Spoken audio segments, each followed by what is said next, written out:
राजेंद्र बाबू जी का एक मिनट बीच में ना बोलिए प्लीज। आज राजेंद्र प्रसाद जी का आज जन्मदिन है। कांग्रेस के बड़े नेता रहे हैं। वो नेता रहे जिन्होंने खुद अपने आप जो है संघर्ष के नाते अपनी राजनीति शुरू की थी। देश के प्रथम राष्ट्रपति हैं। क्या कोई एक कांग्रेसी का ट्विटर हैंडल पर कहीं पर आप दिखा पाएंगे उनको बधाई देते हुए? मतलब सारा का सारा आजादी का श्रेय बांटकर एक परिवार को दिया। आज के लिए प्रसंग कांग्रेस ने आप गद्दारी की बात करते हैं। एक राजेंद्र प्रसाद, मैं बताता राय सिंह जी मुझे बताने दीजिए ना। राय सिंह जी मैंने सुना ना, मैंने आपकी बात सुनी ना। राय सिंह जी मैंने आपकी अटपटी बात सुनी ना। आपकी अटपटी बात मैंने सुनी ना। अटपटी बात सुनी ना आपकी ना, उसको समर्थन करेंगे किसी प्रकार से नहीं। हमें दर्शकों को सुनने दीजिए। आप ये दर्शक तय कर लेंगे मेरी अटपटी आपकी। मैं तो आपकी बात जाने दीजिए। आप मेरी भी बात जाने दीजिए। अगर आप गलत आप मेरी बात को भी जाने। आप ये बुलडोजर ना चलाइए ना। जनता देखती है, जनता पसंद नहीं करती इस बुलडोजर को। जनता इस प्रकार का आप जो प्रयास कर रहे हैं, आप प्रयास क्या कर रहे हैं? मतलब विदुर राव की आवाज ना पहुंचे जनता तक, यही है ना? इसमें फेल पहले बदल दिए। झूठ के बाद राष्ट्रवाद की बात करते हो आप। केवल चुनाव में आगे बढ़ने से देश को राष्ट्रपति सर्टिफिकेट नहीं हो सकता आपके पास। आपने बड़ी बड़ी बातें कही, बड़ी बातें सच्चाई बात है। मेरी बात जो डिजिटल की बात करते हैं, ये आप बोलते रहे। आप जो नागपुर यूनिवर्सिटी मैंने इंतजार किया कभी नागपुर यूनिवर्सिटी का प्रोफेसर है आप केवल वो संदेश लेकर आए। कंट्रोल ऑफ द जनता इस बात की नहीं समझी। Please take control of the debate. चलिए ठीक है, विदुर राव जी बात रखिए। एक बार हो गया आपका, आपने अपने समय बोल लिया भाई साहब। आपने जो बोलना था अपने आपका समय भी नोट है यहाँ। अब मेरा समय, हमारे पास आपका समय भी नोट है। इस प्रकार से ये नहीं कि हर बार आप 10 सेकंड लेकर आप 4-5 मिनट भी यहाँ पर संदेश देंगे, ऐसा नहीं होगा। राय जी बराबरी के साथ आपके पास भी आ रहा हूं मैं। ऐसी बात नहीं है कि 10 सेकंड या 4 से 5 मिनट का समय किसी को दिया जा रहा है। विदुर राव जी क्या मैं अपनी बात रख सकता हूँ? देखिए मैं जब ये देश के इतिहास की बात करेंगे ना, तो इतिहास ये भी आएगा कि राजेंद्र बाबू जिनके लिए इनके पास जन्मदिन की बधाई देने की भी फुर्सत नहीं है, वही एक तो वो परिवार है जिन्होंने अपने सिर पर जो है कपड़ों के साथ किस पुस्तकों को बांधकर नहरें पार कर पढ़ाई लिखाई की। एक वो भी परिवार है जिनका कपड़े जो है पेरिस से धुलकर आया करते थे अंग्रेजों के जमाने में।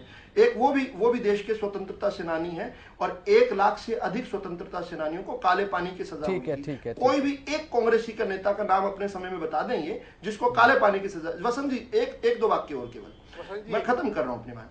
मेरा केवल इतना पूछना है कि ऐसा क्या था कि जवाहरलाल नेहरू जी जेल में जाते थे तो उनको सचिव भी मिलता था, उनको अपना मनपसंद कुक दिया जाता था जिसके लिए वो चिट्ठियां लिखते थे, और देश के क्रांतिकारियों को किस प्रकार से जो है उत्पीड़न किया देना पड़ता था। भगत सिंह को 80 दिन तक जो है जेल के अंदर उपवास रखना पड़ा था। किस लिए? क्योंकि वो क्या कहते थे कि भाई हमें कम से कम कपड़े साफ तो करने दीजिए, अपने गंदे कपड़ों के अंदर क्यों हमें रखा हुआ है। मतलब कितना बड़ा स्टार्क डिफरेंस था। और उसके बाद अंग्रेजों से इन्होंने लड़ाई लड़ी होती तो अंग्रेज इनके हाथ में सत्ता सौंप कर चले जाते। ऐसी बात है, किसको बेवकूफ बनाते हैं? अंग्रेजों से इन्होंने लड़ाई लड़ी और अंग्रेजों ने इतिहास पे देखिए जिनको अंग्रेजों का साथी कहते हैं, चुनावी नतीजों पर हम रहते हैं, चुनावी को लेकर बात कर रहे हैं, चुनावी नतीजों को लेकर बात कर रहे हैं। ये बात मैच नहीं होती ना। जिन लोगों को ये अंग्रेजों का साथी बताते हैं उन लोगों को तो अंग्रेजों ने पोलो का बैल चलवाया काला पानी के अंदर, और जिन लोगों को ये अंग्रेजों के खिलाफ लड़ने वाला बोलते हैं अगर कोई बीमारी है उसका इलाज आप पागल है क्या? आपके पास आगरा के देश की बहुत बढ़िया स्थान है जहां पर आप जैसे लोगों को ये पर्सनल हो रहा है। राय सिंह जी ये बिल्कुल पर्सनल हो रहा है। राय सिंह जी बिल्कुल, राय सिंह जी देखिए मध्य प्रदेश की बात करो, केवल 84 सीटें, हजारों कांग्रेस से हुई, एक भाजपा के जनचाधारक लोग संघ के गद्दार लोग तुम भागे हुए थे, काफी मारकर भागने वाले लोग आज इतिहास बता रहे हैं। तो उसका नाम गाड़ी से भारत छोड़ो क्या नहीं कहता आपके मुख्यमंत्री ने कहा था हमें आजादी से कोई मतलब नहीं है। इस तिरंगे की बात करने वाले तुमने 60 साल तक तिरंगा नहीं बनाया। जब 3 क्रांतिकारी हुए रावल जी आ रहा हूं आपके पास। राय सिंह जी तिरंगा बनाने का प्रयास किया, आज भी वहां पर मामला दर्ज है जैसे लोगों के लिए वहां पर चुनावी नतीजों पर रह रहे हैं, चुनावी नतीजों की बात हम कर रहे हैं। चुनाव नहीं बदल सकता तुम्हारे गद्दारी के इतिहास को। इस प्रकार का चुनाव परिणाम नहीं बदल सकता। तुम शोरे की पार्टी हो, मुंडेरों की हो, जान दो इस बात को समझते हो। देश के अंदर सबसे बड़ी पार्टी आपके लोग हैं। 1910 तक इतिहास को लेकर देखिए, इतिहास को लेकर बात अभी फिलहाल नहीं कर रहे हैं, चुनावी नतीजों को लेकर बात हम कर रहे हैं। दोनों जो साउंड यात्रा निकालते हैं, चोर यात्रा निकालते हैं। प्रोफेसर विदुर रावल आ रहा हूं आपके पास। राय सिंह जी देखिए मध्य प्रदेश में केवल 85 सीटों पर अभी फिलहाल कांग्रेस है, जैसा कि आंकड़े भी हम लगातार बता रहे हैं, आपसी फूट के नतीजे ये देखने को मिल रहा है क्या? कांग्रेस केवल 85, मध्य प्रदेश को लेकर तमाम जनसभाएं, प्रियंका गांधी भी चुनावी मैदान में जोर शोर के साथ थी, लेकिन केवल 85 सीट, अन्य के खाते में केवल थी। देखिए शर्मा जी, मैं आपकी बात का समर्थन करता हूं कि जिस प्रकार आंकड़े आपकी स्क्रीन पर दिखाई दे रहे हैं, ये जनता का जनादेश है। इसको मैं या कोई और, या विधु रावल इसको नहीं बदल सकता। अगर जनता का जनादेश तो यह है कि आप अपने इतिहास को, कांग्रेस का सुपड़ा साफ करने का सुपड़ा साफ आपका भी होगा। हरियाणा से सुपड़ा साफ होगा, जमानत जब्त होगी आपकी। हरियाणा प्रदेश की बात जब करोगे ना, आपकी जमानत जब्त होगी। अरे 2019 में 75 पार करने वाले 40 बना कर दे, आपके कैबिनेट के मंत्री जमानत जब्त हुई थी आप लोगों की, आपके प्रदेश अध्यक्ष की जमानत जब्त हुई। आप ज्यादा अतिशाही ना हो, हरियाणा में सुपड़ा साफ होगा आप लोगों का, ये याद रखना। याद रखना, जिस प्रकार से आपने छदम प्रकार से राजनीति करने का प्रयास किया है, इस प्रकार खट्टर साहब महिलाओं को अगर रोजगार मांगे, काम मांगे, जहाज में बिठाकर यहाँ पर चंद्रयान पर भेज रहे हैं। अरे जिस प्रकार ब्राह्मण समाज के लोगों की गर्दन काट रहे हैं, किसान को आतंकवादी बता रहे हैं, मजदूरों को खेत से पलायन करा रहे हैं, युवाओं को कह रहे हैं जिनको रोजगार देना था, 2000 3000, अरे कितने लोगों को आप लोगों ने करोड़ों रुपए आपकी टैक्सी में पकड़े गए। वो पूरा हरियाणा जानता है आप लोगों के असलियत को, सच्चाई को पूरा हरियाणा जानता है आप लोगों को। आप लोगों की हरियाणा के अंदर पोजीशन इसी में होने वाली है जो आपकी छत्तीसगढ़ में हो रही है। तेलंगाना कहाँ गया वो चप्पा चप्पा भाजपा, कहाँ गया मोदी का संदेश तेलंगाना में? 500 किलोमीटर तक आपका फूल दिखाई नहीं दे रहा है। बात करते हैं राष्ट्रवादी पार्टी की, अरे कर्नाटका के अंदर जिस प्रकार से आपकी पिटाई हुई है वो हरियाणा में होने जा रही है, तो छत्तीसगढ़ में होगी, हरियाणा में होने जा रही है। राय सिंह जी आपके पास आऊंगा मैं, प्रोफेसर विधु रावल, मिजोरम में भी आपको राउट करने वाला है। नहीं, आपको मणिपुर की घटना याद है ना? मिजोरम के मुख्यमंत्री ने लिख कर दिया है कि मैं प्रधानमंत्री के साथ स्टेज साझा नहीं करूंगा। जी राय सिंह जी आपके पास रोकूंगा मैं।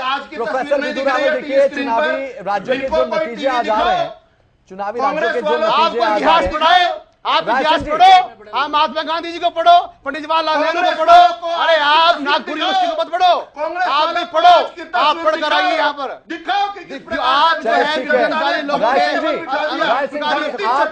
राय सिंह जी आपके पास आऊंगा मैं। प्रोफेसर विधु रावल, चुनावी राज्यों के जो नतीजे आ रहे हैं, चुनावी राज्यों के नतीजे जो आ रहे हैं 2024 पर क्या असर पड़ रहा है उसका? आम चुनाव 2024 बिल्कुल मुहाने पर खड़ा है। देखिए 2024 में जब चुनाव, विधु रावल से मैं सवाल कर रहा हूं फिलहाल। राय सिंह जी आपके पास भी आऊंगा मैं। विधु रावल जी से मेरा सवाल है। देखिए अच्छा तो ये रहेगा कि मेरे समय मैं बोलूं और राय सिंह जी अपने समय बोले, लेकिन राय सिंह जी मेरे बीच में बोलेंगे तो राय सिंह जी का भी बुरा हाल रहेगा। तो मेरा निवेदन है कि मेरे समय ना बोले। बुरा हाल मिलेगा। आ रहा हूं आपके पास विधु रावल जी। देखिए निश्चित तौर पर क्योंकि खुद हमारी विपक्षी पार्टियां जो हैं आप ही की डिबेट्स में आकर बार बार कहा करती थी कि जो 2023 के अंत में पांचों राज्यों के जो चुनावी नतीजे होंगे उनका असर जो है देश की राजनीति पे पड़ने वाला है। तो पांचों राज्यों के अंदर हर जगह पर भारतीय जनता पार्टी प्लस में है। कल 5वें राज्य का आएगा, आज 4 राज्यों के नतीजे आ रहे हैं, चारों जगह पर भारतीय जनता पार्टी प्लस में है। और केवल प्लस में नहीं है, अपेक्षा से अधिकृत जनता ने भर भर कर जोली भर भर कर आशीर्वाद दिया है। इस जनता का अभिवादन करना है, आज इस जनता को सलाम करना है, इस जनता को प्रणाम करना है। आज अवसर है कि ये बताना कि क्या फैक्टर्स जो है काम किए और क्या फैक्टर्स काम नहीं किए। पहली चीज जो साफ तौर पर आ रही है वो ये आ रही है कि बहुत सारे प्रलोभन देकर आप बहुत ज्यादा जनता को बहुत देर तक गुमराह नहीं कर सकते, जो कांग्रेस का एक वर्किंग स्टाइल रहा है। जो दूसरी बात आ रही है कि गरीब के लिए काम करने वाली पार्टियां जो है वो उनको आप नहीं रोक सकते जनता से, जनता और उनके बीच में ज्यादा दिन नहीं रह सकते। जिस प्रकार मनोहर लाल जी ने अंत्योदय के भाव के साथ गरीब कल्याण की प्राचीर लिखी है, उसी तरह से शिवराज सिंह चौहान ने मध्य प्रदेश में किया है। इसी प्रकार से पहले डॉक्टर रमन सिंह जी, जिनको चावल वाले बाबा कहा जाता था, उनको उनकी सरकार जो है 5 साल के लिए जरूर गई थी, लेकिन वापस जो है उनको किस प्रकार से भारतीय जनता पार्टी को प्रचंड बहुमत के तौर पर आज हम मैं देख रहा हूं 50 सीटें पहुंच गई है। एक और बड़ी इंटरेस्टिंग बात है जी, ये छत्तीसगढ़ वो है जहां पर कांग्रेस कहा करती थी कि हम क्लीन स्वीप करने वाले हैं। आज भारतीय जनता पार्टी 50 सीटों पर खड़ी है। आज तक के इतिहास में 50 से अधिक सीटें कभी छत्तीसगढ़ में भाजपा की नहीं आई। हमारा ऐतिहासिक प्रदर्शन होने वाला है आज। और वो कब हो रहा है? जब ये लोग यहाँ गुमराह किया करते थे कि हम छत्तीसगढ़ होकर आए, कुमारी शैलजा के साथ गए थे छत्तीसगढ़ के अंदर और हम राउट करने वाले हैं। आज स्पष्ट तौर पर जनता ने कुछ जनादेश दिया है। मुझे लगता है सभी पार्टियों को इस पर रिफ्लेक्ट करना चाहिए। जनता देखिए मैं ये कहता हूं कि अगर आप आंख बंद कर लेंगे तो दुनिया में अंधेरा नहीं हो जाएगा। आंख बंद करने से हकीकत तो वही रहेगी ना। आज जनता ने कुछ आपको सबक सिखाया है, आप सबक नहीं सीखना चाहते मत सीखिए। दूसरी बात, आम आदमी पार्टी जो है जो वहां चुनाव लड़ने गई थी, मेरा आपसे सवाल है, क्योंकि आप कहीं जाना चाह रहे हैं, मेरा आपसे सवाल है, क्या आम आदमी पार्टी ने किसी एक सीट पर भी खाता खोला है क्या? बड़ी बड़ी बातें कहना। और तीसरी मेरी अंतिम बात है, ये जो इंडिया अलायंस बना था ना इन चुनाव से पहले, इन चुनावों ने उसका खात्मा कर दिया। अच्छा। इन चुनाव में किस प्रकार ये एकदम गुत्था हुए। विदुर रावत जी, रोकना चाहूंगा, एक बड़ा अपडेट सामने आ रहा है, एक बड़ी जानकारी, शुरुआत करने वाले बड़ी खबर दर्शकों को बता दें। राजस्थान चुनाव में अब तक जननायक जनता पार्टी का जो प्रदर्शन है वो उतना अच्छा नहीं रहा जितना जननायक जनता पार्टी ने सोचा था। इसी के मुताबिक, इलेक्शन कमीशन के मुताबिक, अभी तक सभी प्रत्याशियों की हालत बेहद खराब है। जननायक जनता पार्टी की हम बात कर रहे हैं फिलहाल राजस्थान चुनाव को लेकर। और राजस्थान चुनाव में अभी फिलहाल भारतीय जनता पार्टी सरकार बनाती नजर आ रही है। कामा सीट की बात अगर मैं करूं, जननायक जनता पार्टी के प्रत्याशी को अभी तक सिर्फ 43 वोट मिले। 43 वोट अर्थात केवल और केवल इसे शून्य के बराबर ही माना जाएगा। विधानसभा चुनाव में वोटिंग हो रही है और नसीराबाद में जननायक जनता पार्टी के उम्मीदवार को अब तक सिर्फ 46 वोट, 41, 46, 50 तक का आंकड़ा भी पार नहीं हुआ है। अब ऐसे में कहां जाकर फतेह होगी ये तो बहुत दूर की बात हो जाती है। खंडेला में बात करें तो केवल 150 वोट, खंडेला में 150 वोट जननायक जनता पार्टी के उम्मीदवार को अब तक केवल पड़े हैं। और जननायक जनता पार्टी की तरफ से भी राजस्थान में ताल तो ठोकी गई थी विधानसभा सीटों पर जहां जहां गए थे। और सूरसागर में अगर बात कर रहे हैं, जेजेपी उम्मीदवार को केवल 52 वोट, 52 वोट्स ओनली। तो अब लगातार ये नतीजे जो हैं वो दिखा रहे हैं, हालांकि अभी रुझान है, नतीजों में जब तब्दील होंगे उसके बाद छवि साफ हो जाएगी। गंगापुर में भी जेजेपी प्रत्याशी को केवल और केवल 52 वोट मिले हैं। राजस्थान विधानसभा चुनाव में जननायक जनता पार्टी की हालत कुछ इस कदर खराब है कि जीत बहुत दूर की बात है। केवल 123 वोट तारानगर से जेजेपी उम्मीदवार को मिले। अब ऐसे में जीत बड़ी दूर नजर आती है। अगर किसी भी विधानसभा सीट की बात करूं जहां जेजेपी ने अपना उम्मीदवार उतारा जेजेपी की जीत के लिए। अब दांता रामगढ़ में जेजेपी उम्मीदवार को केवल 158 वोट मिले। 160 का आंकड़ा भी पार नहीं हुआ। ज्यादा से ज्यादा वोट 158 जेजेपी उम्मीदवार के, वो भी दांता रामगढ़ में। इससे पहले 152 थे। और भरतपुर में 195 वोट, यहां थोड़ी बढ़त मिली है लेकिन केवल और केवल 195 वोट पीछे हैं जेजेपी उम्मीदवार अभी सिर्फ 195 वोटों पर। भरतपुर की अगर मैं बात करूं तो राजस्थान विधानसभा में जो कोटपुतली विधानसभा है वहां सिर्फ 2 वोट, अभी तक केवल 2 वोट ही खाते में आए हैं, गिनती चल रही है। और जेजेपी उम्मीदवार लगातार जो प्रदर्शन है वो ज्यादा अच्छा नहीं है। सूरतगढ़ में जेजेपी प्रत्याशी को 1753 वोट पड़े हैं अभी तक। जो वोट पड़ चुके हैं उनकी गिनती हम आपको बता रहे हैं, जितने दौर की गिनती अभी हुई है। 4120 वोट फतेहपुर में जेजेपी प्रत्याशी को अभी तक मिले। अब थोड़ी जो गिनती है वो आगे बढ़ रही है और स्टूडियो में हम लगातार चर्चा भी कर रहे हैं। फतेहपुर में जेजेपी प्रत्याशी को अब तक 4120 वोट। राजस्थान चुनाव में जननायक जनता पार्टी का जो प्रदर्शन है वो बिल्कुल भी ठीक नहीं है। बिट्टू नैन, प्रवक्ता जेजेपी, किस तरीके से देखते हैं अपने प्रदर्शन को? राजस्थान में आप ताल तो ठोकी गई थी हर विधानसभा सीट पर जहां जहां प्रत्याशी उतारे थे। बिट्टू नैन, बिल्कुल हर विधानसभा सीट पे नहीं, हमने टोटल 19 सीटों पर चुनाव लड़ने का काम किया था। नहीं, जिस विधानसभा सीट की बात कर रहा हूं, जिस विधानसभा सीट पर आपने चुनाव उतारे वहां की बात कर रहा हूं, आंकड़ा भी हमने दिया।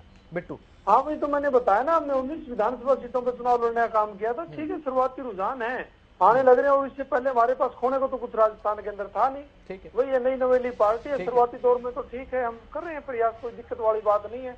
और जैसे कि भाई हमारे कांग्रेस के प्रवक्ता बता रहे थे, हरियाणा में हम ये करेंगे, हरियाणा में हम वो करेंगे। हरियाणा में वही हालात होने आपके, जो आपकी दूर जुतियां और दाल बन रही है राजस्थान के अंदर, ऐसे ही आपके हरियाणा के अंदर हालात है। हरियाणा के अंदर भी हालात ठीक नहीं है आप लोगों के।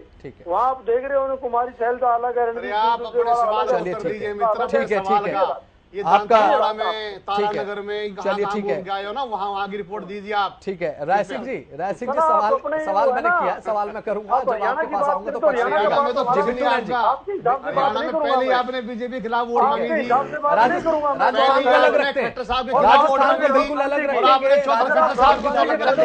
क्योंकि चुनाव नतीजे राजस्थान के।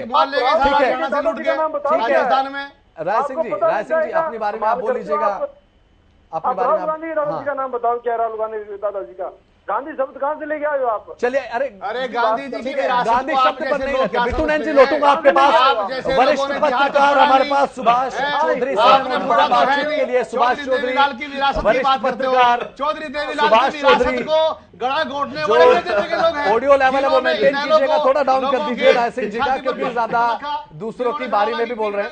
तो ऑडियो लेवल राय सिंह का थोड़ा डाउन कर दीजिए, क्योंकि कहने से मान नहीं रहे हमारे साथ यहाँ पर चर्चा में है। सुभाष चौधरी वरिष्ठ पत्रकार हमारे साथ मौजूद है। सुभाष जी, स्वागत है हरियाणा न्यूज पर। काफी समय से आप इंतजार कर रहे हैं, माफी चाहूंगा आपसे, काफी देर के बाद आप पर शिफ्ट हो रहा हूं। सुभाष चौधरी, देखिए भारतीय जनता पार्टी का जिस तरीके से प्रदर्शन रहा है, ओरा काम कर गया क्या प्रधानमंत्री नरेंद्र मोदी का? क्योंकि राजस्थान में तो चेहरा दिया नहीं, और साथ ही बात करें मध्य प्रदेश, छत्तीसगढ़, कहीं चेहरा नहीं दिया। छत्तीसगढ़ से रमन सिंह को बिल्कुल एक तरीके से कहा जाए डाउन साइड करके नरेंद्र मोदी ने प्रचार किया, प्रधानमंत्री ने। और मध्य प्रदेश में भी शिवराज सिंह चौहान को एकदम साइडलाइन करके प्रधानमंत्री नरेंद्र मोदी के चेहरे पर चुनाव लड़ा गया।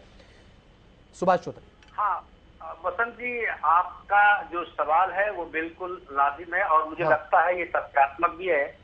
अभी तक के रुझानों का अगर हम विश्लेषण करते हैं तो और मुझे ऐसा लगता है, और इसमें कोई अतिशयोक्ति ये बात कहने में नहीं है कि नरेंद्र मोदी प्रधानमंत्री का औरा बिल्कुल चल गया, और उनकी शख्सियत आज भी मुझे लगता है उनकी लोकप्रियता बरकरार है। जिस प्रकार से विपक्षी इस बात की आशंका जता रहे थे कि प्रधानमंत्री का औरा समाप्त हो चुका है या उनका असर अब लोगों में धीरे धीरे कम होता जा रहा है, मुझे नहीं लगता इस रुझानों को तात्कालिक दृष्टि से देखकर। वैसे तो जब फाइनल रिजल्ट आएंगे तो इसका और भी स्पष्ट नजारा देखने को मिल सकता है और तथ्य सामने आ सकते हैं। लेकिन इसमें वसंत जी जो आपने सवाल किया, उसमें मुझे लगता है कि लगभग सभी राज्यों में जनता ने, मतदाता ने डिसाइसिव डिसीजन लेने का निर्णय लिया, एक तरह से निश्चयात्मक निर्णय लिया, स्पष्ट बहुमत देने का जो निर्णय लिया है। मुझे लगता है भारतीय लोकतंत्र के लिए ये बहुत सुखद घटना है, इसमें कोई दो राय नहीं। चाहे कोई भी पार्टी सरकार में आए, अगर स्पष्ट बहुमत के साथ सरकार में आती है तो फिर उस राज्य में या उस देश में, उस क्षेत्र में विकास की गति को तेज गति से वो काम कर सकता है, स्वच्छंद तरीके से वो काम करने की स्थिति में वो सरकार होती है। दूसरी तरफ इसमें अगर आप देखें तो बहुत सारे ऐसे फैक्टर्स हैं जो काम कर रहे हैं। प्रधानमंत्री का असर उसको नकारा नहीं जा सकता इन चारों राज्यों की, यानी केवल तेलंगाना को छोड़कर अगर मैं बात करूं, क्योंकि साउथ की परिस्थितियां, वहां की राजनीतिक स्थिति, वहां के मतदाताओं की सोच कुछ दूसरे थे और कुछ दूसरे प्रकार के मुद्दे भी वहां आच्छादित रहे हैं इस चुनाव के दौरान। लेकिन जो 3 राज्य और छत्तीसगढ़, राजस्थान और मध्य प्रदेश हैं, तो यहाँ जिस प्रकार के रिजल्ट अभी तक जो देखने को रुझान मिल रहे हैं, मुझे ऐसा लगता है कि इसमें प्रधानमंत्री के साथ साथ और भी बहुत सारे फैक्टर्स हैं जो काम किए हैं। जैसे अगर मैं मध्य प्रदेश की बात करूं तो वहाँ शिवराज सिंह चौहान को हालांकि प्रारंभिक स्थिति में थोड़ा सा उनको दरकिनार करने की कोशिश की गई थी पार्टी की ओर से, बाद में वो फिर लाइमलाइट में आए, लेकिन जो उनके द्वारा चलाई गई योजनाएं थी, उन योजनाओं का असर भी इसमें होता दिख रहा है अभी तक के रुझान में। क्योंकि मुझे लगता है कि पोस्टल बैलेट के बाद अब तक जो ईवीएम खुले हैं तो लगभग 1.5 घंटे के आसपास उसकी गिनती हो चुकी है। तो इससे ऐसा लगता है मध्य प्रदेश में जिस प्रकार से लैंडस्लाइड विक्ट्री की ओर भाजपा बढ़ रही है अभी तक के रुझानों के अनुसार, तो उसमें प्रधानमंत्री का तो फैक्टर है, लेकिन साथ साथ शिवराज सिंह चौहान ने जो योजनाएं चलाई, सीधा जो डिलीवर किया, मतदाताओं के अकाउंट तक जो उन्होंने पहुंचने की कोशिश की, मुझे लगता है उसका साफ साफ नजारा यहाँ देखने को मिल रहा है। छत्तीसगढ़ में मुझे लगता है भारतीय जनता पार्टी का आकलन थोड़ा गलत रहा। वो उन्होंने पहले ही ये सोच लिया कि शायद यहाँ कांग्रेस ही शासन में आने वाली है, इसलिए शायद फासला बहुत कम है छत्तीसगढ़ में, बड़ा रोमांचक हो चुका है। बिल्कुल अगर भाजपा जिस तरह से मध्य प्रदेश में सीरियस होकर लड़ी या फिर राजस्थान में जिस प्रकार की कोशिश उन्होंने की, वैसी कोशिश अगर छत्तीसगढ़ में भारतीय जनता पार्टी की ओर से होती तो शायद छत्तीसगढ़ में भी आपको अभी तक का रुझान कुछ और ज्यादा भाजपा के पक्ष में देखने को मिल सकता था। बहरहाल नेक टू नेक फाइट है, इससे स्पष्ट है कि मतदाताओं ने एक तरह से परिवर्तन का मन तो जरूर, एक शुरुआत मतदाताओं के मन में थी जिसका रिजल्ट, जिसका रुझान सामने दिख रहा है। और राजस्थान पे देखिए, राजस्थान में पहले से बातें चल रही थी। यहाँ मैं एक बात जोड़ना चाहूंगा, बहुत सारे फैक्टर्स हैं, आगे जब फिर आप हमसे बात करेंगे तो मैं उसको जरूर आपके सामने रखूंगा। लेकिन इसमें चुनाव से पहले या चुनाव के मुहाने पर ही कांग्रेस पार्टी के नेता राहुल गांधी ने आसाम के एक न्यूज चैनल के उनके प्रायोजित कार्यक्रम में जाकर जब उन्होंने अपनी बातचीत में उन्होंने स्पष्ट कह दिया था कि राजस्थान में मुझे थोड़ी दिक्कत महसूस होती है, एग्जैक्ट वो वक्त मैं नहीं दोहरा रहा हूँ, लेकिन उनका आशय यही था कहने का। तो इसका मतलब है कि वो पहले से ही राजस्थान में आश्वस्त नहीं थे कांग्रेस पार्टी के जीत को लेकर। राजस्थान में उनको पहले से आशंका थी कि यहाँ स्थिति डामाडोल है, और उसका कारण था कि अशोक गहलोत और सचिन पायलट के बीच में जिस प्रकार की हॉबनॉबिंग लगातार 4-4.5 वर्षों तक चलती रही, उसका भी खामियाजा कांग्रेस को यहाँ भुगतना पड़ रहा है। चाहे अशोक गहलोत जितने भी अपनी योजनाओं का बखान करते रहे या फिर लास्ट माइल तक डिलीवर करने की बात उन्होंने की, दावा करने की बात की, बहुत सारी, चाहे हेल्थ की योजना हो या दूसरी अन्य योजनाएं हो, लेकिन बहुत सारे ऐसे दाग हैं, चाहे वो पेपर लीक की बात हो या दूसरे अन्य जैसे बलात्कार के बहुत सारे मामले लगातार इस प्रकार से होते रहे, या फिर कन्हैया का मुद्दा जो प्रधानमंत्री ने उठाया, उन सब का असर मुझे लगता है सीधा होता दिख रहा है। इससे पहले जो पहले विश्लेषण बसंत जी होता रहा कि राजस्थान को लेकर खासकर कि जैसे शहरी क्षेत्र के मतदाता तो भाजपा के प्रति मन बना चुके थे और ग्रामीण मतदाताओं पर इस प्रकार की बातें की जाती थी कि वहाँ कांग्रेस का असर ज्यादा दिखने वाला है। लेकिन मुझे नहीं लगता कि ग्रामीण और शहरी क्षेत्र दोनों प्रकार के मतदाताओं ने मिलकर के लगता है भाजपा के पक्ष में राजस्थान में वोट करने का निर्णय लिया था। तो बहरहाल मुझे ऐसा लगता है कि बहुत सारे और फैक्टर हैं, जब आगे हम आपसे बातचीत करेंगे तो जरूर मैं उसको रखने की कोशिश करूंगा। बिल्कुल, सुभाष चौधरी लौटूंगा आपके पास। बड़े तर्कों के साथ, अपने सूझबूझ के साथ अपनी सारी बातें रखी हैं, तर्क रखे जनता के सामने। अभी सभी नेता अपनी जीत को लेकर आश्वस्त हैं, लेकिन कई कई जगह ऐसी हैं जहां पर नेता अपनी जीत के बिल्कुल दावे कर रहे हैं। शिवराज सिंह चौहान ने, दर्शकों की अपडेट के लिए बता दूं, शिवराज सिंह चौहान की तरफ से ट्वीट किया गया कि सरकार बना रहे हैं मध्य प्रदेश में, आंकड़े भी बता रहे हैं। अब राय सिंह जी देखिए, मध्य प्रदेश में कमलनाथ और साथ ही दिग्विजय के बीच की रार हावी पड़ गई है क्या आप पर? मध्य प्रदेश की बात कर रहा हूं। देखिए वसंत जी, सबसे पहली बात तो ये है कि पूरे की तरह से जब चुनावी प्रक्रिया का परिणाम सामने आएगा, उस तथ्यों पर, उस मुद्दे को आकलन के रूप में तभी कोई बात हम ऐसी कह सकते हैं, ठीक है, कि क्या और किस प्रकार से कांग्रेस अभी तक क्यों पीछे है। रही बात, देखिए राजनीति में होता है, हर नेता, जो भी नेता नेतृत्व करता है, और जहां पर चुनाव में बड़े नेता किसी भी पार्टी राजनीतिक दल में होते हैं तो उनकी अपनी महत्वाकांक्षाएं भी होती हैं, लोगों को लेकर, सत्ता में लेकर कि किस प्रकार से लोगों के बीच में जाते हैं, तो अपेक्षा होती है कि वो भी आगे रहे। तो ये स्वाभाविक प्रक्रिया है और लोकतंत्र में ऐसा होता भी है कि हर व्यक्ति चाहता है कि उसकी जो नेतृत्व के गुण हैं, जो क्षमता है, वो लोगों के बीच में योजनाओं के रूप में, विकास के रूप में जाए। तो यही योजनाएं होती हैं इस प्रकार से नेताओं के बीच। लेकिन अभी कोई ऐसी बात कि किस प्रकार से हम इस आकलन को करेंगे, ये छत्तीसगढ़, ये जो मध्य प्रदेश की राजनीति है, मध्य प्रदेश की राजनीति में वहां के नेताओं के स्थानीय मुद्दे किस प्रकार से, कहां पर कैसे हावी रहे, वो वहां के नेतृत्व, वहां की चुनाव समिति, वहां के जो राजनीतिक लोग हैं, पार्टी के बड़े नेता हैं, उस पर राय दे सकते हैं, बता सकते हैं। लेकिन हम तो फिर भी यही चाहेंगे आपके स्टूडियो के माध्यम से कि कांग्रेस के कार्यकर्ताओं ने, कांग्रेस के लोगों ने जिस प्रकार से हमारे प्रदेश के नेतृत्व के अधीन रहकर चुनाव लड़ा है, वो बधाई के पात्र हैं, जिन्होंने अपनी बात को लेकर, अब आप देखिए कि पहले 151 थे बीजेपी के और हमारे 81 थे, अब 138 हो गए हैं और हमारे 92 हो गए हैं। तो अभी ये प्रक्रिया चलेगी, इस पर विश्वास बढ़ेगा और हम उम्मीद करेंगे कि कांग्रेस मध्य प्रदेश में शासन में आए। चलिए ठीक है, एक सवाल मेरा अमित तिवारी, जिसे पॉलिटिकल एडिटर हमारे साथ यहाँ पर स्टूडियो में लगातार बने हुए हैं। पॉलिटिकल एडिटर अमित तिवारी, देखिए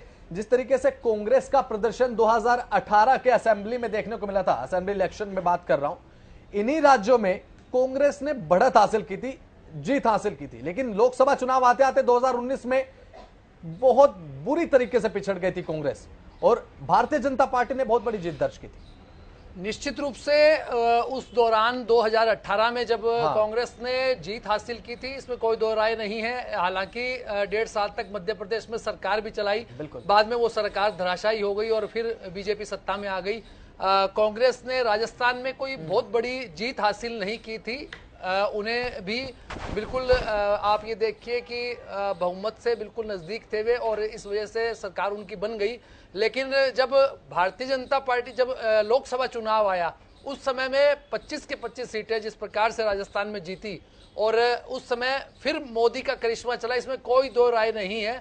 अब जो स्थिति है उसको देखकर लग रहा है कि कांग्रेस के लिए वो स्थिति सुखद नहीं थी।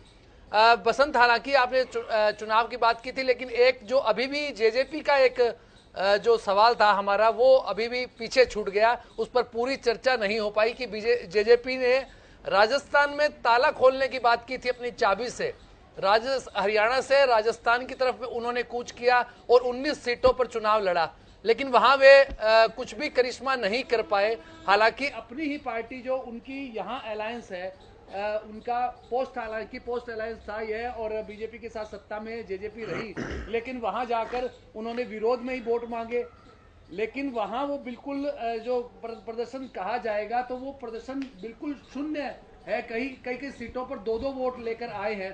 तो एक तरह से यह एक नकारात्मक माहौल पूरा जेजेपी के पक्ष में वहां दिखाई दिया। हालांकि वो सीटें थी, दाता रामगढ़ की बात करें, वहां से खुद जेजेपी के राष्ट्रीय अध्यक्ष हैं अजय सिंह चौटाला, वो कभी विधायक चुने गए थे। इसके अलावा अगर बात करें उनकी नौहर सीट की भी, नौहर से खुद अजय सिंह चौटाला ही विधायक रहे हुए हैं। उससे पहले भी इनेलो भी उनकी जब इनेलो ज्वाइंट थी उस समय भी उन्होंने चुनाव लड़ा है। 5-6 सीटों पर उनके उम्मीदवार जीतते रहे हैं। लेकिन इस बार जो प्रदर्शन रहा है वो काफी जो उसे शर्मनाक प्रदर्शन भी कहा जा सकता है सीधे शब्दों में, क्योंकि जो स्थिति देखने को मिली, हालांकि दावे बड़े थे, रोड शो बड़े थे। ठीक है, और इसी बात को अमित आपने बिल्कुल ठीक कहा। बार बार ये कहा गया कि राजस्थान विधानसभा का जो ताला है वो चाबी ही खोलने वाली है और यहाँ से हरियाणा के लिए भी हवा बनेगी। बिट्टू नैन जी, क्या हुआ आखिर? शर्मनाक हार, शर्मनाक प्रदर्शन हर जगह पर आपकी पार्टी का। अभी तो संगवान जी तो शुरुआती रुझान आने लग रहे हैं। आते आते ठीक है, हमारी नई नवेली पार्टी, हमने एक नया प्रयास है कि नई शुरुआत करने की बात की और वहाँ से हमने की है, क्योंकि आने वाले समय में वहाँ संगठन भी बनाएंगे और लंबी लड़ाई लड़ने का काम करेंगे। शुरुआती रुझान तो ये नहीं है, रुझान तो सरकार बनवा चुके हैं अभी तक तो, हालांकि परिणाम तब्दील नहीं हुए, उसके लिए थोड़ा इंतजार होगा अभी। हाँ ना उसमें तो सांगवान जी कोई लंबी चौड़ी बात नहीं हमारे लिए। हमारा प्रथम ट्रायल था, हमने प्रयास किया, ठीक है। लोगों ने अब की बार नहीं, आगे वाले चुनाव में हम और नहीं। आप लोग तो ये कह रहे थे ताला ही चाबी खोलने वाली है, किंगमेकर बनने वाले हैं। एग्जिट पोल को, तमाम बातों को खारिज किया गया। अपनी यहाँ की जो सत्ता की गठबंधन की साथी पार्टी है उसके अगेंस्ट भी चुनाव लड़ा, क्या हाथ लगा? यहाँ लोग बार बार ये कह रहे थे कि हरियाणा में तो खत्म हो चुके हैं, अब राजस्थान का रुख कर रहे हैं, लेकिन वहां भी कुछ हाथ नहीं लगेगा। ना खत्म होने वाली और शुरुआत होने वाली तो बात ही नहीं होती। राजनीति की एक विचारधारा है जो हम जगत ताऊदीलाल जी के लेके चल रहे हैं और उसको आगे निरंतर बढ़ाते रहेंगे। ठीक है, हमारा प्रथम कदम था राजस्थान के अंदर, हमने प्रयास किया, आगे भी हमारा संगठन आगे और लंबी लड़ाई लड़ेंगे। उसमें तो कोई ऐसी बात नहीं होती कोई, क्योंकि कहीं से आप शुरुआत मान लो, हमने पहला कदम रख लिया, वहाँ शुरुआत होगी, उसमें क्या दिक्कत वाली बात नहीं। शुरुआत तो बेहद खराब है, इसका असर फिर हरियाणा पर भी दिखेगा ना। प्रथम दिन तो कहीं भी तिलक नहीं होता ना, आपने लंबी लड़ाई लड़नी पड़ती है कोई भी, अगर आपकी विचारधारा को स्थापित करना है तो। जगत ताऊदीलाल ने ताउम्र संघर्ष किया और लास्ट में आते हमने सत्ता 5 साल तक मुख्यमंत्री रहे और देश के प्रधानमंत्री तक उन्होंने जाने का काम किया था। ये तो नहीं है कि भाई उस टाइम पे मायूस होकर बैठ जाते भैया वहां से बोल देंगे, ठीक है मिलते रहेंगे, कोई लंबी चौड़ी बात नहीं है। चलिए, लंबी चौड़ी बात नहीं मान रहे हैं आप, इस प्रदर्शन को आप बहुत बड़ी बात नहीं मान रहे हैं। विदु रावल जी, बहुत अच्छी जीत आप लोगों को मिल रही रुझान के मुताबिक, हालांकि कम ही समय अभी बचा के पिक्चर क्लियर होने में। मध्य प्रदेश, राजस्थान, क्या वाकई इतनी बड़ी उम्मीद की थी खास तौर पर एमपी के लिए? देखिए, मध्य प्रदेश बहुत हद तक जिस प्रकार से हरियाणा के अंदर हमारा जो सेवा का काम रहा है, लगभग मध्य प्रदेश को हमने उससे रेप्लिकेट किया। जिस प्रकार से गरीब कल्याण के लिए मनोहर लाल जी को जाना जाता है, मनोहर लाल जी का जिस प्रकार से हरियाणा के अंदर एक नया मॉडल प्रस्तुत करते हुए जो पात्र लोगों हैं उन लोगों तक लाभ पहुंचाना, लगभग मध्य प्रदेश में भी उसी काम को बढ़ाया गया। किस प्रकार से लाडली बहना योजना जो है, जिसकी बहुत चर्चा हो रही है, इसी तरह का बेटी बचाओ बेटी पढ़ाओ का अभियान हमने हरियाणा से शुरू किया था। और बेटी बढ़ाओ बेटी बचाओ और बेटी पढ़ाओ का जो अभियान था हमारा, मेरे पानीपत से ही शुरू हुआ था। और उसका नतीजा ये रहा कि जब कांग्रेस के समय में लिंग अनुपात जो था 871 होता था, आज 932 हो गया। यही इसी प्रकार का कहीं ना कहीं हमने रिफ्लेक्शन हमने मध्य प्रदेश में भी देखा। इसके साथ साथ किस प्रकार से बहुत ज्यादा ओवर द टॉप बातें करने वाले जो थे, मैं काफी हद तक इसमें जो है पर्सनालिटी ड्रिवन कांग्रेस की पॉलिटिक्स को देखता हूं। और वो क्या है कि जैसे भूपेंद्र सिंह हुड्डा की जो एक पर्सनालिटी है, जिस प्रकार की बातें वो करते हैं, लगभग कमलनाथ भी वही बातें करते हैं। और लंबे समय तक, आज जब सुबह से हम देख रहे थे कि छिंदवाड़ा से कमलनाथ खुद पीछे चल रहे थे, तो काफी हद तक दिखता है कि आज के समय जनता इन बातों को नहीं पसंद करती है। हाँ, चलो छिंदवाड़ा उनका गढ़ रहा है, लंबा समय रहा है। जब 29 में से 28 सीटें भी भारतीय जनता पार्टी लोकसभा की जीती, तब भी एक सीट जो हारी वो छिंदवाड़ा वाली रही है। तो इतने बड़े गढ़ में भी उनका पीछे चलना, ये कहीं ना कहीं जो है स्पष्ट संकेत देता है। दूसरा, कांग्रेसी भाई जो हैं, जो आपके हर डिबेट दर डिबेट आकर बार बार 5 राज्यों में देखना 5-0 करेंगे, 5-0 करेंगे। अब एक बात तो स्पष्ट है, जहां पर कांग्रेस की सरकार है वहां पर जनता जो है कांग्रेस को रिपीट करने के बिल्कुल मूड में नहीं है, कांग्रेस को धूल चटा रही है, डेसिमेट कर रही है।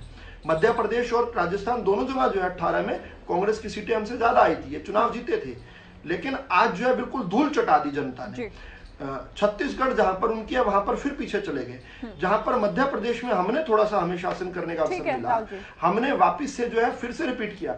और अगर बीच के 1.5 साल को छोड़ दें, मैं खत्म कर रहा हूं ज्योति जी, अगर बीच के 1.5 साल को छोड़ दें तो लगभग 20 साल से हम सत्ता में हैं। 20 साल तक सत्ता में रहना और उसके बाद इतना बड़ा प्रदर्शन करना, यानी एंटी इनकम्बेंसी जो कांग्रेस के जमाने में एक बड़ा शब्द हुआ करती थी, वो आज भारतीय जनता पार्टी के शासित राज्यों में वो खत्म हो चुका है, डिक्शनरी से बाहर हो चुका है। आज प्रो इनकम्बेंसी की बात हो रही है।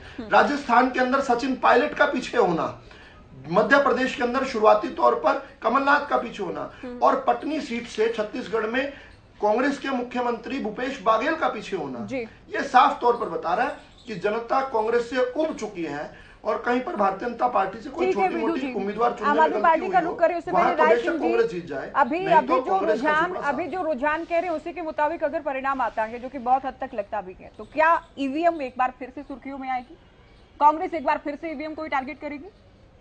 नहीं ज्योति जी, देखिए जिस प्रकार से चुनावी रुझान जो आपके स्क्रीन पे दिखाई दे रहे हैं, उसके आधार पर अगर परिणाम आते हैं, अगर हम काल्पनिक रूप से मान लेते हैं कि परिणाम ऐसे होते हैं, तो कांग्रेस का ये कोई कल्चर नहीं है कि हम किसी भी बात को स्वीकार न करें।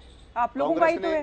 कांग्रेस ने हमेशा से में गड़बड़ी की बात आप कांग्रेस ने हमेशा से जनता के जनार्दन के फैसले को स्वीकार किया है, पहली बात।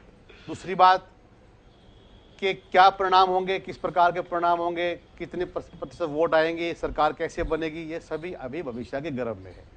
अभी लगभग दोपहर 2 बजे के बाद हम इस स्थिति में होंगे कि क्या स्थिति है और क्या हमारा वक्तव्य होगा, किस प्रकार से हम वर्तमान राजनीतिक व्यवस्था के अधीन जो परिणाम आए हैं उस पर अपनी बात कह सकते हैं। रही बात कांग्रेस किस प्रकार से लोगों में विश्वास पैदा नहीं कर पाई, आप कह रहे हैं, कांग्रेस एक ऐसी राजनीतिक दल है, ऐसा ही हमारी विचारधारा है, जहां पर प्रत्येक व्यक्ति को इस देश से प्रेम है, इस देश के भाईचारे से, प्रेम से, कानून से, संविधान से, लोगों के विश्वास से और विकास से हमारा सीधा मतलब रहा है।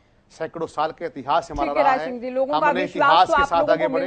ये चुनावी प्रक्रिया लोकतंत्र में होती रहती है, चुनाव जीतते रहते हैं, चुनाव हारते रहते हैं। आप ये देखिए कि जो भाजपा के लोग हैं, संक्षेप में बात करेंगे आज टाइम कम रहेगा क्योंकि दिन भर डिबेट चलेगी। पंकज बेनीवाल जी, हालांकि इन 5 राज्यों में आप लोग कहीं नहीं हैं, लेकिन जो प्रदर्शन है एग्जिट पोल में, जो थोड़ी आप कह सकते हैं उम्मीद कांग्रेस पार्टी की जगी थी, वो टूटती नजर आ रही है। छत्तीसगढ़ तक की बात कर लें, बीजेपी बार बार आगे निकल रही कांग्रेस पार्टी से। जिस छत्तीसगढ़ को लेकर कहा जा रहा था यहां तो कांग्रेस सत्ता बचाने में कामयाब होगी ही होगी।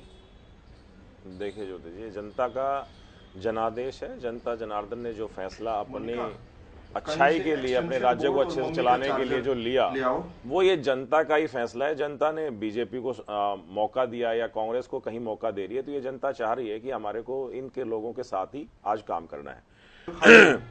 आम आदमी पार्टी जो है, अपने जो सीमित हमारे पास जो संसाधन थे या सीमित जो हमारा संगठन था, उसके आधार पर हमने 3 राज्यों में चुनाव लड़ा, थोड़ी थोड़ी सीटों पर चुनाव लड़ा, और अपनी बात को राष्ट्रीय पार्टी होने के नाते हमने हर राज्य के अंदर पहुंचाने की हमने कोशिश की और कांग्रेस नहीं को पहुंचा आज पाए, लेकिन खारिज कर दिया जनता ने। नहीं, ऐसा नहीं होता ज्योति जी कभी भी। अच्छा, पार्टिसिपेशन बहुत जरूरी होता है, अपनी आपको बात रखनी होती है। आप बात ना रखें, आप चुनाव से पीछे हट जाएं, वो मैं आपकी बात मान सकता था कि हमने चुनाव नहीं लड़ा, लेकिन हमने चुनाव लड़ा, अपनी रैलियां की, अपनी बातों को पहुंचाने की कोशिश की। जहां जहां हमारे को अच्छे कैंडिडेट मिले उन कैंडिडेट्स को चुनाव मैदान में उतारने की भी कोशिश की और वहां पर अच्छा चुनाव कंटेस्ट कराने की कोशिश की।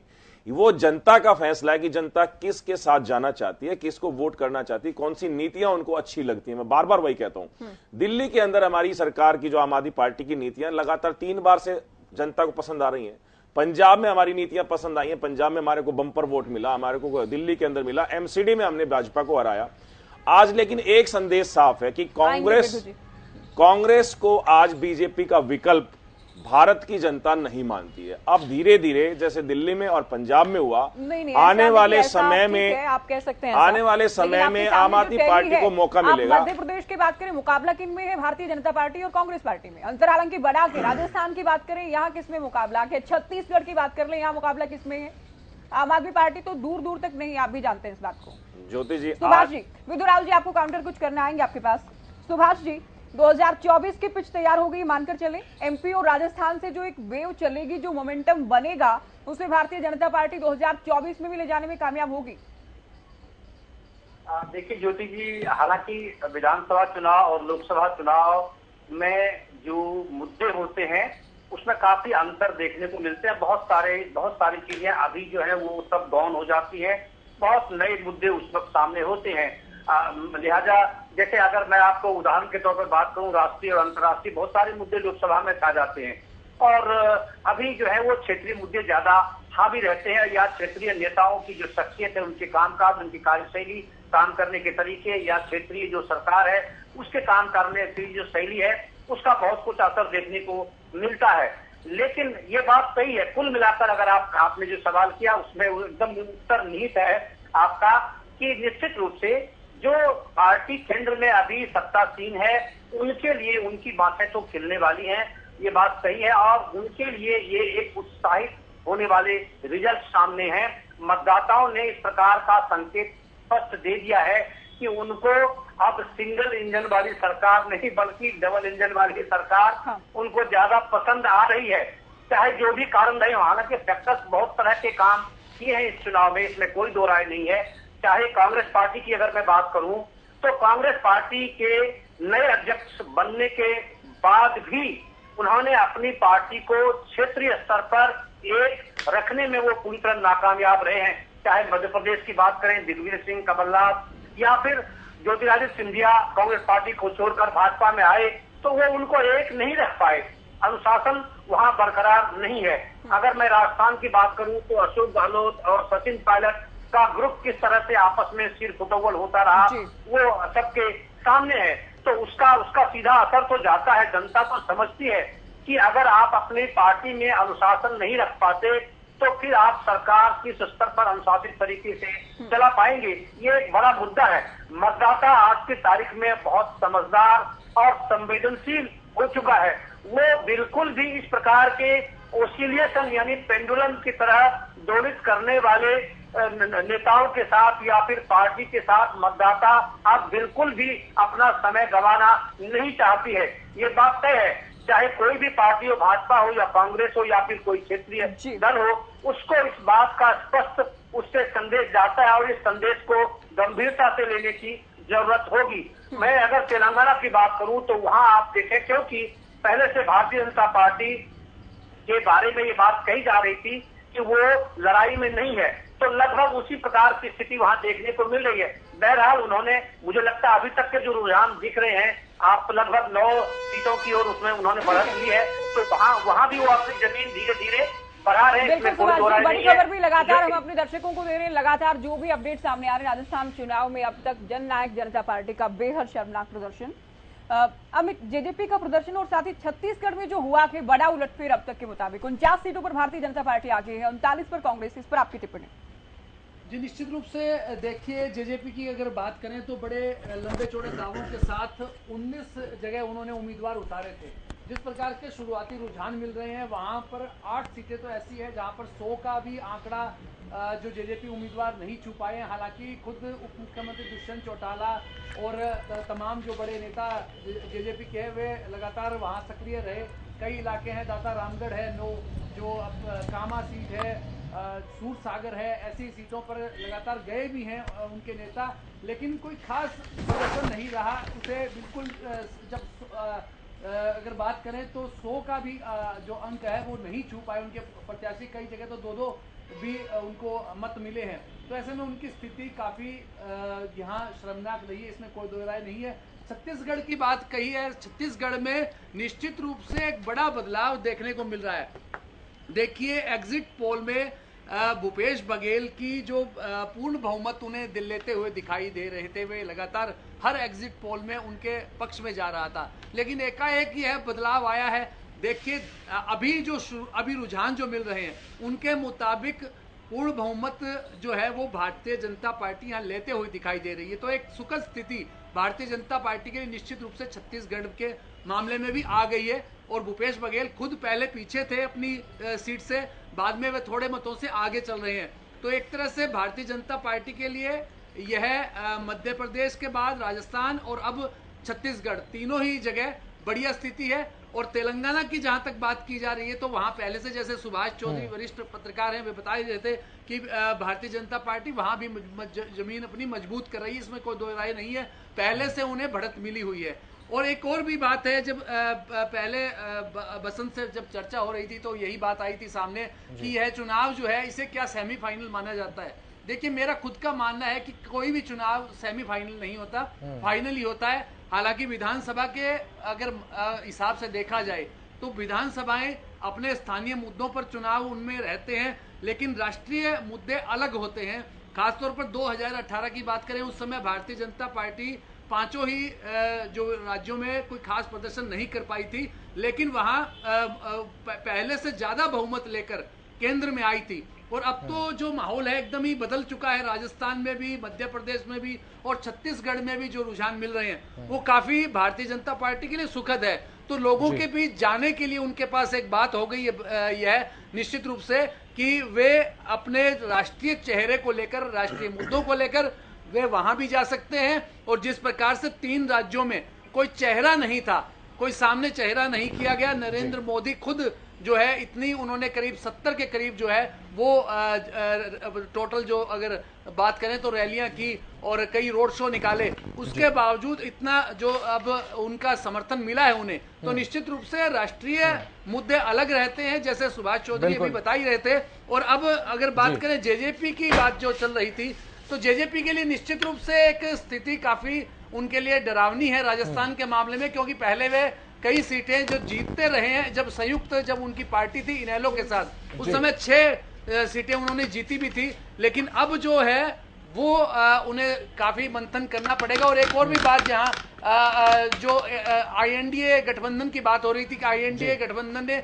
मिलकर चुनाव नहीं लड़ा, तो ऐसी ही स्थिति कई जगह एनडीए की भी है। जैसे जेजेपी यहाँ पर एनडीए की सहयोगी है और हरियाणा में पार्टी सत्ता में भी उनके साथ है, भागीदार है, उप मुख्यमंत्री खुद है, लेकिन राजस्थान में उन्होंने खिलाफ जाकर चुनाव लड़ा और नतीजे उनके बिल्कुल भी ऐसे अच्छे नहीं कहे जाएंगे। अब देखने वाली बात है कि क्या एनडीए इस बात की समीक्षा करेगा कि जो सहयोगी उनके इस प्रकार से विरोध करते हैं वो क्या उनको साथ लेकर चलेंगे। यह अलग अलग राज्यों के मामले में हो सकता है। जी जी बिल्कुल। सुभाष चौधरी वरिष्ठ पत्रकार लगातार हमारे साथ बने हुए हैं। सुभाष जी देखिए, जिस तरीके से इंडिया गठबंधन है उसे लेकर आपसे बातचीत मैं करूंगा। अभी फिलहाल एक विजुअल हमारे सामने आ रहा है, तस्वीरें सामने आ रही है। बीजेपी में अभी से देखिए सेलिब्रेशन का दौर शुरू हो चुका है, ये तस्वीरें सामने आई हैं। भारतीय जनता पार्टी में सेलिब्रेशन का दौर शुरू हो चुका है। राजस्थान की तस्वीरें दिखा रहे हैं दर्शकों को। प्रधानमंत्री नरेंद्र मोदी का चेहरे का मास्क लगाकर लोग जो हैं वो ढोल की थाप पर थिरकते नजर आ रहे हैं, क्योंकि बहुमत का आंकड़ा पार कर चुकी है भारतीय जनता पार्टी। 113 सीटों पर आगे चल रही है, कांग्रेस मात्र 70 पर है। वैसे में जो अन्य है केवल 16 अप्रासंगिक प्रतीत होती है अन्य। तो वहीं भारतीय जनता पार्टी के पास अब 113 सीटें जिन पर आगे बीजेपी चल रही है। बहरहाल अब देखिए जो रुझान है वो स्टेबल होते चले जाएंगे। तेलंगाना से तस्वीर है, ये पटाखों की जो तस्वीर सामने आई है, पटाखे जलाए जा रहे हैं तेलंगाना से, क्योंकि कांग्रेस की बेहद शानदार ये पारी कही जा रही है अभी तक की, क्योंकि अभी तक बात करें तो 2 से ढाई घंटे हो चुके हैं ईवीएम को खुले हुए और कांग्रेस 66 पर आगे चल रही है। बीआरएस जो कि 10 साल से शासन कर रहे थे तेलंगाना पर, केसीआर को पूरे तरीके से चौंका दिया है। के चंद्रशेखर राव बिल्कुल चौंक गए होंगे नतीजे देखकर, आखिर कांग्रेस ने कैसे कर दिया। केसीआर की तरफ से लगातार बड़ी बड़ी घोषणाएं भी की गई और देखिए तस्वीरें लगातार सामने आ रही हैं। तेलंगाना की तस्वीरें हैं, बीआरएस 40 सीटों पर आगे चल रही है और इंडियन नेशनल कांग्रेस की यहां पर बात करें कांग्रेस की तो 66 सीटों पर कांग्रेस, इसमें कोई दो राय नहीं। देखिए बीजेपी ने भी कहीं ना कहीं अपनी राजनीतिक जमीन तलाशी है, तो वहीं अन्य के खाते में 4 और बीआरएस के साथ तो गठबंधन भी था एआईएमआईएम का, असदुद्दीन ओवैसी का, लेकिन उसके बावजूद भी मात्र 40 सीटें। तो वहीं सुभाष चौधरी वरिष्ठ पत्रकार लगातार हमारे साथ बने हुए हैं। सुभाष जी देखिए, इंडिया गठबंधन को लेकर हम बात कर रहे थे, लेकिन उससे पहले जो तेलंगाना से तस्वीरें सामने आई हैं ये चौंका रही हैं, क्योंकि अभी तक देखिए नतीजे सामने नहीं आए। कांग्रेस में सेलिब्रेशन और बीआरएस जो केसीआर के चंद्रशेखर राव 10 सालों से शासन कर रहे थे तेलंगाना पर, एआईएम के गठबंधन के बाद भी केवल 40 पर और नेशनल कांग्रेस जो है 66 सीटों पर आगे चल रही है। चौंकाने वाला नतीजा है। राहुल गांधी को श्रेय जाता है क्या इस जीत का, अगर होती है तो? सुभाष जी देखिए, अगर आप अगर बात करें राहुल गांधी को श्रेय देने की, तो फिर तो उनको डिसक्रेडिट भी लेना पड़ेगा। मध्य प्रदेश, राजस्थान और छत्तीसगढ़ से संबंधित चुनाव के जो रुझान अब तक आ रहे हैं, हाँ। तो उसका भी डिसक्रेडिट उनके खाते में जाएगा। तो मुझे ऐसा नहीं लगता, क्योंकि देखिए राहुल गांधी और प्रियंका गांधी ने लगातार ताबड़तोड़ जनसभाएं की, नुक्कड़ सभाएं की, इन तीनों जो हिंदी भाषी प्रदेश है उनमें भी, लेकिन वहां तो उनका सिक्का चलता नहीं दिख रहा है। हाँ। तो ऐसे में ये कहना मुझे लगता है तथ्यात्मक नहीं होगा। और तात्कालिक दृष्टि से अगर कांग्रेस को तेलंगाना में अगर बढ़त दिख रही है कांग्रेस के पक्ष में, तो उसके बहुत सारे कारण हैं।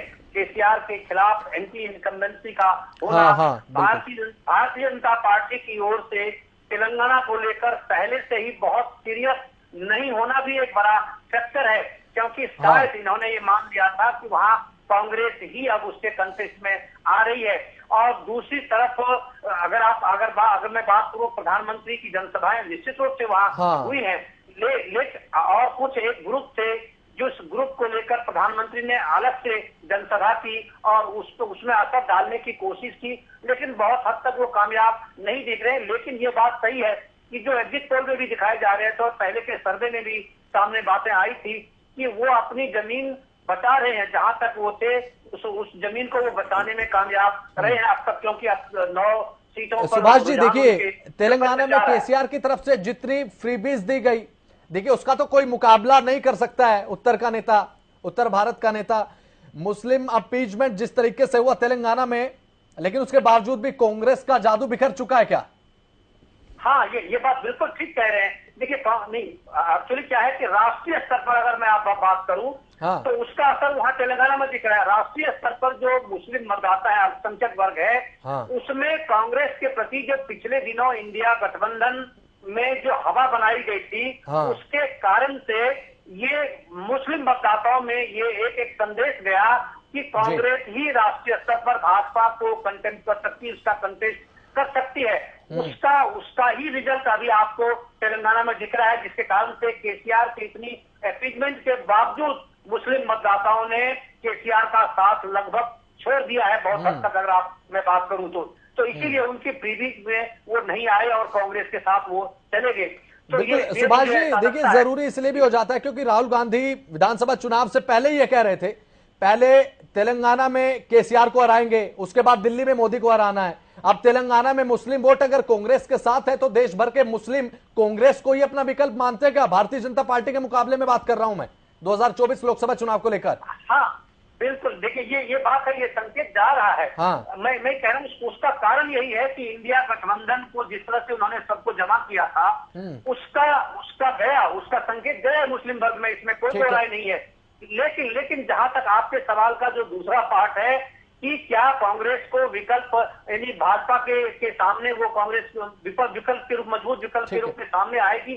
मैं इससे सहमत अभी नहीं हूं, क्योंकि अब तक के जो रुझान है, जब तक आप हिंदी प्रदेशों में आप अपने को स्थापित नहीं कर पाएंगे, अपने नेतृत्व की क्षमता वहां आप अगर आप प्रदर्शित नहीं कर पाएंगे, वहां के मतदाताओं को अगर आप आकर्षित नहीं कर पाएंगे बहुतायत में, तो फिर आप किस बिना पे भाजपा से कंटेस्ट करने की स्थिति में कैसे आप ये कह सकते हैं कि नरेंद्र मोदी के बराबर में हम उनसे आगे जा सकते हैं और सरकार में केंद्र में बैठ सकते हैं? क्योंकि मध्य प्रदेश इतना बड़ा राज्य है, राजस्थान इतना बड़ा राज्य है, और छत्तीसगढ़ चाहे छोटा ही है, मगर वहां भी मतदाताओं ने इनको लगभग धीरे से इनको खिसकाने की निर्णय ले लिया है। ऐसा रुझान उसमें दिख रहा है। तो मुझे नहीं लगता कि कांग्रेस पार्टी अभी फिलहाल भाजपा को कंटेस्ट देने की स्थिति में है या फिर केंद्र में मजबूत स्थिति में आने की स्थिति, मुझे ऐसा लौटूंगा सुभाष आपके पास। देखिए, ये तो बात अब कांग्रेस की रही हमने जो की, लेकिन जिस तरीके से प्रदर्शन राजस्थान में, मध्य प्रदेश में, छत्तीसगढ़ में देखने को मिला है, वो काबिले तारीफ है। बीजेपी के प्रदर्शन को लेकर हरियाणा के कैबिनेट मंत्री कंवरपाल गुर्जर का जो बयान सामने आया, वो एक बार दर्शकों के सामने रखते हैं। छत्तीसगढ़, मध्य प्रदेश, राजस्थान में भारतीय जनता पार्टी चुनाव जीत रही है, और मैं समझता हूं जिस प्रकार के नतीजे रहे वो भी यही दर्शा रहे कि तीनों स्टेट में भारतीय जनता पार्टी की सरकार बनने जा रही है।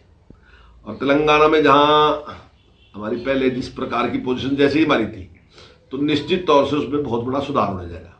ठीक है, हम सरकार की बनाने की स्थिति में तो नहीं वहां है, लेकिन हमारी स्थिति में सुधार होगा और हमें वोट भी ज्यादा मिलेंगे और सीटें भी ज्यादा मिलेंगी। इसी तौर से कुछ तो असर होता ही है चुनाव का, जो नतीजा आते हैं उनका कुछ तो असर मतलब हर उसमें पड़ता ही है। हालांकि हर स्टेट की अलग अलग स्थिति होती है, और जहां तक केंद्र के चुनाव की बात है, तो उसमें जो लोकप्रियता है वो बहुत ज्यादा है स्टेट के मुकाबले में। स्टेट में अलग अलग लीडरशिप होती है, और जो केंद्र में जो लीडरशिप है नरेंद्र मोदी, उनके मुकाबले में कोई लीडरशिप किसी के पास है नहीं आज के दिन।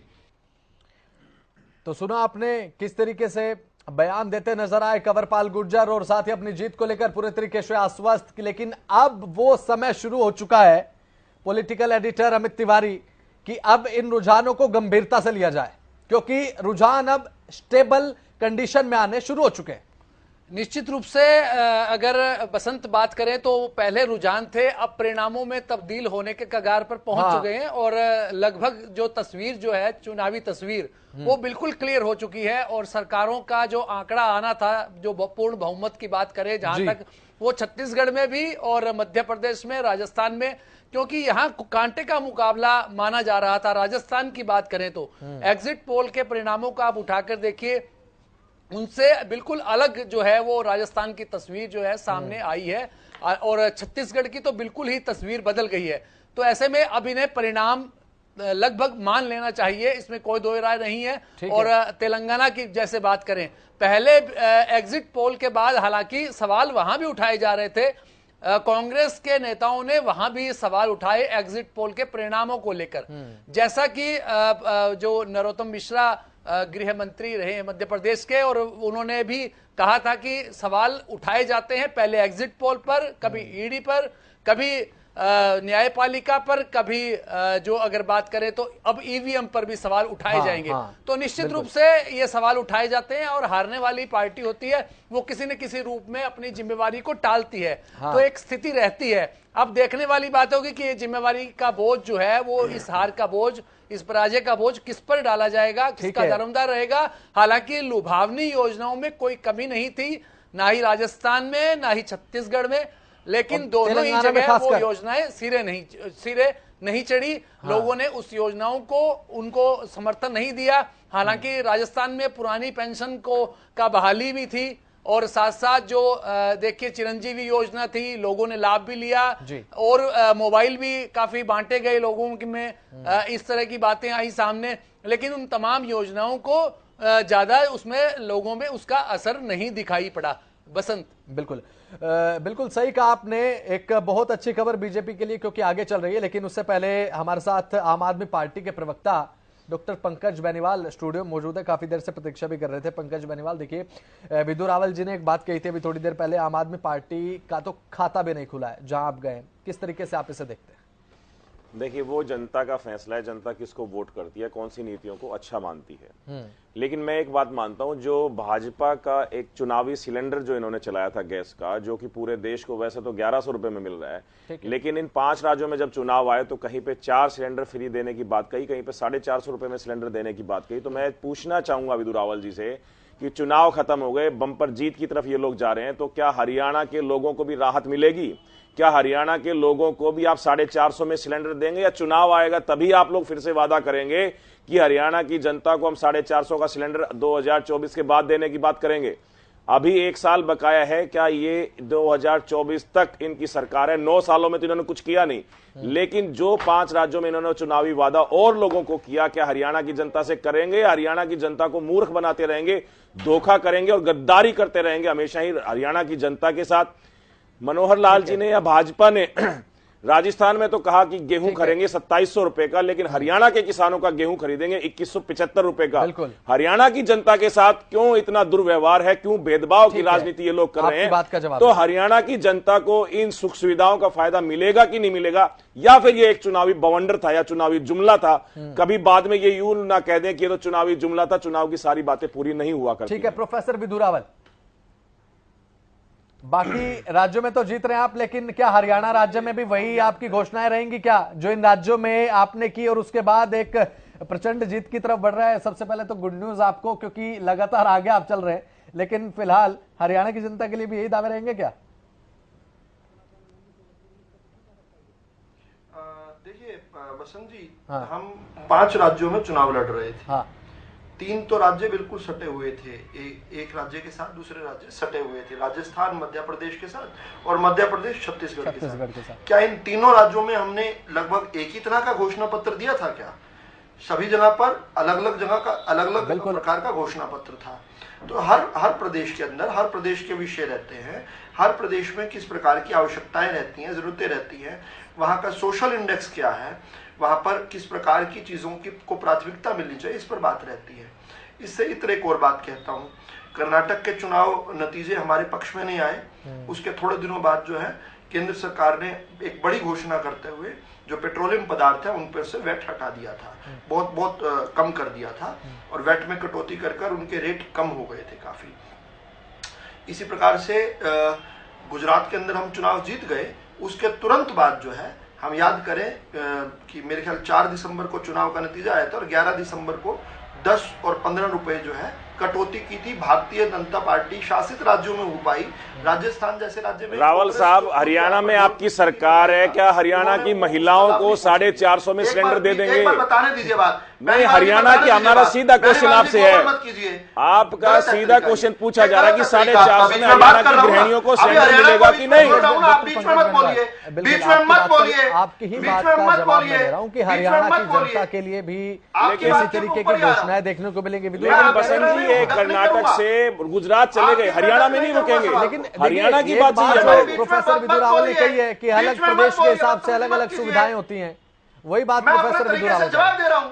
हाँ विधु रावल, जब मेरा जवाब पूरा हो जाए तब तय कर लेना, अगर मैंने नहीं जवाब दिया तो तब बीच में बोलना। ठीक, अगर जवाब तो पूरा करने दे, मैं वहीं पर तो आ रहा हूं बात को लेकर। तो अभी क्या बोले इनको, जहां पर मैं अब एक के बाद एक बता रहा हूं बात को, उसके बीच में आकर टोकने का प्रयास कर रहे हैं। देखिए वहीं से ही अपनी बात को चालू करूं जहां पर आकर ये बीच में टपक गए थे।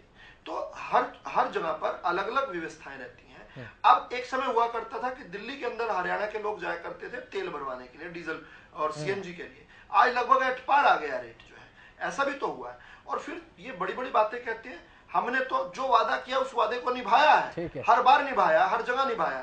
इन्होंने तो, इनकी तो पार्टी बनी थी एंड इंडिया अगेंस्ट करप्शन के नाम से।